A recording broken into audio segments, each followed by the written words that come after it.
Altered by this experience, he began to suspect that I possessed real intelligence, and a few simple tests were enough to convince him of this.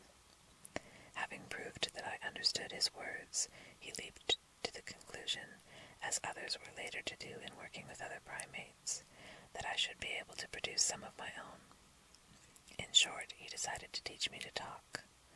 I will pass over the painful and humiliating months that followed. Neither one of us understood that the difficulty was unsurmountable, owing to a lack of basic phonic equipment on my part. In the absence of that understanding, we both labored on under the impression that the knack would someday magically manifest itself in me if we persevered.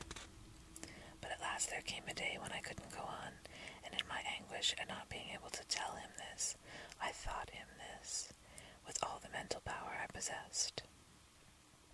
He was stunned, as was I when I saw that he had heard my mental cry. I won't burden you with all the steps of our progress once full communication was established between us, since they are easily imagined, I believe. Over the next decade, he taught me all he knew of the world and the universe and human history. And when my questions went beyond his knowledge, we studied side by side. And when my studies carried me beyond his own interests at last, he cheerfully became my research assistant, tracking down books and information in places that were, of course, beyond my reach. With the new interest of my education to absorb his attention, my benefactor soon forgot to torment himself with remorse, and so gradually recovered from his gloom.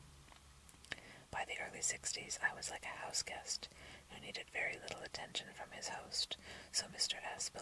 began to allow himself to be rediscovered.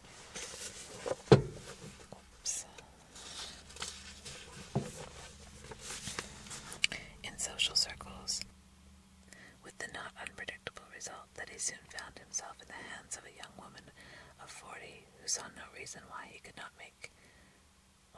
be made into a satisfactory sort of husband. In fact, he was not at all averse to marriage, but he made a terrible mistake in anticipation of it. He decided that our special relationship should be kept a secret from his wife. It was not an extraordinary decision for those times, and I was not sufficiently experienced in such matters to recognize it for the error it was. I moved back into the gazebo as soon as it had been renovated to accommodate the civilized habits I'd acquired. From the first, however, Mrs. S. viewed me as a peculiar and alarming pet, and began agitating for my speedy removal or disposal. Luckily, my benefactor was used to having his own way, and made it clear that no amount of pleading or coercion would change the situation he'd created for me. A few months after the wedding, he dropped in to tell me that his wife, like Abraham's Sarah, was soon going to present him with a child of his old age. I anticipated nothing like this when I named you Ishmael, he told me, but rest assured that I won't let her cast you out of my house the way Sarah cast your namesake out of Abraham's house. Nevertheless, it amused him to say that if it was a boy, he would name him Isaac.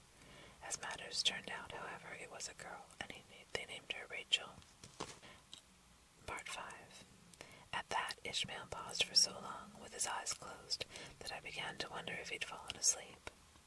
But at last he went on. Wisely or foolishly, my benefactor decided that I would be the girl's mentor, and wisely or foolishly, I was delighted to have a chance to please him in this way. In her father's arms, Rachel spent nearly as much time with me as with her mother, which of course did nothing to improve my standing with that person.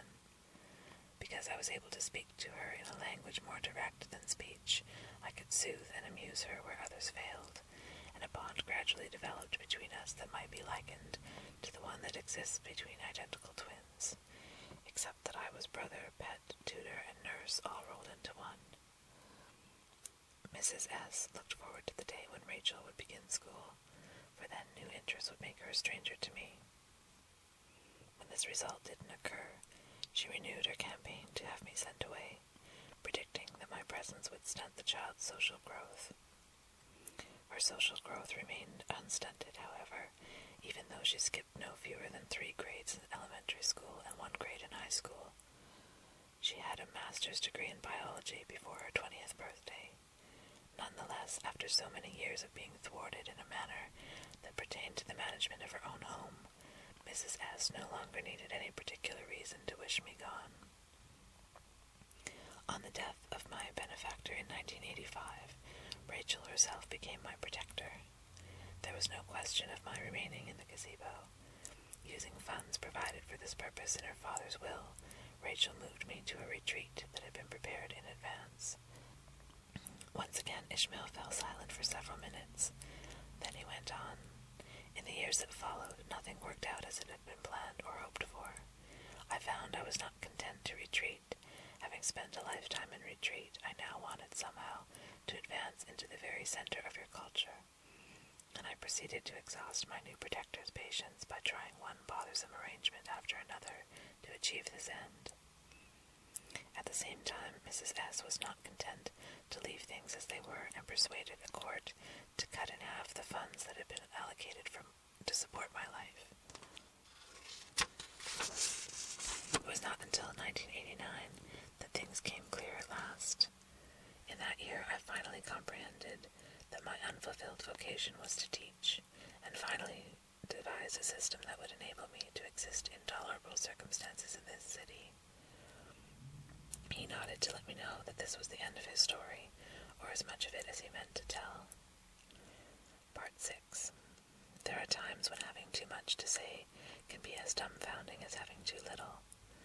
I could think of no way to respond adequately or gracefully to such a tale. Finally, I asked a question that seemed no more or less inane than the dozens of others that occurred to me. And have you had many pupils? I've had 4 and failed with all 4. Oh, why did you fail? He closed his eyes to think for a moment. I failed because I underestimated the difficulty of what I was trying to teach, and because I didn't understand the minds of my pupils well enough. I see, I said, and what do you teach? Ishmael selected a fresh branch from a pile at his right, examined it briefly, then began to nibble at it, gazing languidly into my eyes. At last he said, on the basis of my history, what subject would you say I was best qualified to teach? I blinked and told him I didn't know. Of course you do. My subject is captivity. Captivity. That's correct. I sat there for a moment, then I said, I'm trying to figure out what this has to do with saving the world. Ishmael thought for a moment. Among the people of your culture, which want to destroy the world? Which want to destroy it? As far as I know, no one specifically wants to destroy the world. And yet you do destroy it, each of you. Each of you contributes daily to the destruction of the world. Yes, that's so. And why don't you stop? I shrugged. Frankly, we don't know how. You're captives of a civilizational system that more or less compels you to go on destroying the world in order to live. Yes, that's the way it seems. So you are captives, and you have made a captive of the world itself. That's what's at stake, isn't it? Your captivity and the captivity of the world. Yes, that's so. I just never thought of it that way. And you yourself are a captive in a personal way, are you not? How so? Ishmael smiled, revealing a great mass of ivory-colored teeth. I hadn't known he could until then. I said, I have an impression of being a captive, but I can't explain why I have this impression. A few years ago, you must have been a child at the time, so you may not remember it. Many young people of this country had the same impression. They made an ingenious and disorganized attempt to escape from captivity, but ultimately failed, because they were unable to find the bars of the cage.